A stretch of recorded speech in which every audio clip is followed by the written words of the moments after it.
All right, as per request, I am doing a video today on the Pittsburgh Pirates predicted offseason. Okay, I've done several other teams. Look out for the Red Sox. That's coming up soon. Look out for the Dodgers coming up soon. If you want to see them, click the subscribe button and click the bell next to it. And look out for my other videos. I've done Yankees, Mets, I've done Angels, I've done Cubs. If there's any specific teams that you want me to do a video on, let me know down below. I'm going to be doing the Diamondbacks as well as per request, and I'm going to be doing the White Sox as for somebody's request as well. So be on the lookout for those as well, fans. I've got MLB free agent predictions. I've got a couple videos on the Houston Astros cheating scandal. I've got contract predictions. I've got all different kinds of videos. So if you happen to be a baseball fan, this channel is for you. So click that subscribe button and click the bell next to it. So let's go over to Pittsburgh Pirates today. What I think they're going to do in the 2019-2020 offseason. They're kind of on the verge as well. Kind of a grinding team, an up-and-coming team. And they've been borderline kind of playoffs or getting in the playoffs or just missing it. And I think they could do some moves this offseason. The first thing I think they should do is make a trade with the Chicago Cubs and get Wilson Contreras, stud catcher. He's only 27. He's young. And I think they should give Cole Tucker, who's their number 4 prospect, as a shortstop, and Travis Swaggerty, I think, is their number 5, who's a center fielder. They're not going to give up their 1, 2, and 3, but I do think that any team is going to have to give up at least 2 top 5 prospects for Wilson Contreras. He's one of the better catchers out there.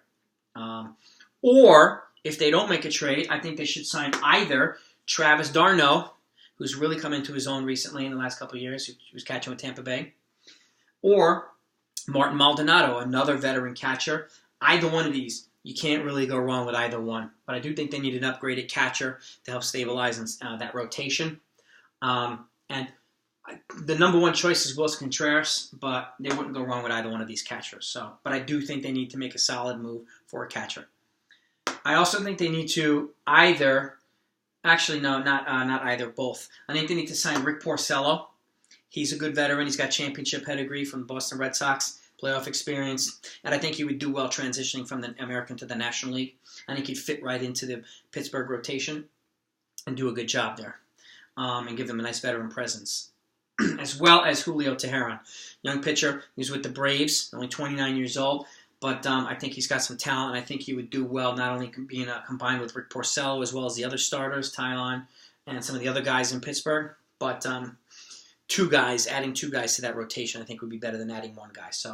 And I think one of these catchers would really help bring these pitchers along. So it'd be a layered effect. Now, what I think they will actually do, I think they're going to sign Yan Gomes, who's another free agent catcher, a veteran catcher. He's solid.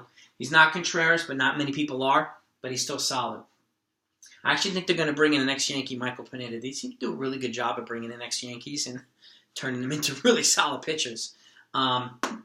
I think they'll bring in Michael Pineda as a starting pitcher, and I also think they're going to bring in Matt Moore, who's a lefty starting pitcher. So either way, I think they're going to bring in 2 starting pitchers. Not as tested as Porcello, but Pineda also has some playoff experience as well.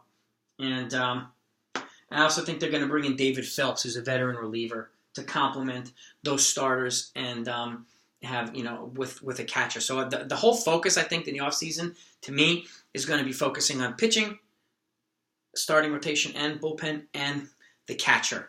I would not be surprised if they made a couple of under-the-radar moves, for an infield piece or an outfield piece or a bench piece, a utility guy. I would not be surprised. Somebody like a Starling Castro who can kind of rotate positions. I would not be surprised. I do see them making a couple of solid moves and really improving their standing in the National League, in their division specifically. I do see them making some moves. They've got a good foundation with Bell and some of these other young players. I do think they're in a position to kind of make a few moves and put themselves in position to kind of compete with the Cubs and some of these other players. Well, they got to make the right moves, and I think they do need to make quite a few depth moves this offseason, particularly if they can do that trade with the Cubs for Contreras. So let me know what you think of this video. If you enjoy this content, click the like button, and if you have any, share this with your fellow Pirates fans. Share this video with them. I want to know what they think as well. If you guys have any other ideas, if you think I'm nuts, tell me in the comments down below. Leave your insight. Let's put on our GM hats and let's see what we think our team should do. And the more people that we have dialogue with, the better. You know, the winter meetings are coming up. There's going to be some big moves, some blockbusters, some solid trades. But a lot of times, it's the under-the-radar moves that propel the teams over the top. And I think the Pirates are in a position to make quite a few under-the-radar moves, as well as potentially one big move. So, again, let me know what you think. If you haven't subscribed to my channel yet and you want to see a bunch of good baseball stuff, click that subscribe button and click the bell next to it. I post stuff every couple of days. If you happen to be a football fan as well, I'm going to be starting to post some football videos really soon. So either way, subscribe to that channel. I hope you enjoyed this video. Let's have a good off season. I'll catch you next time.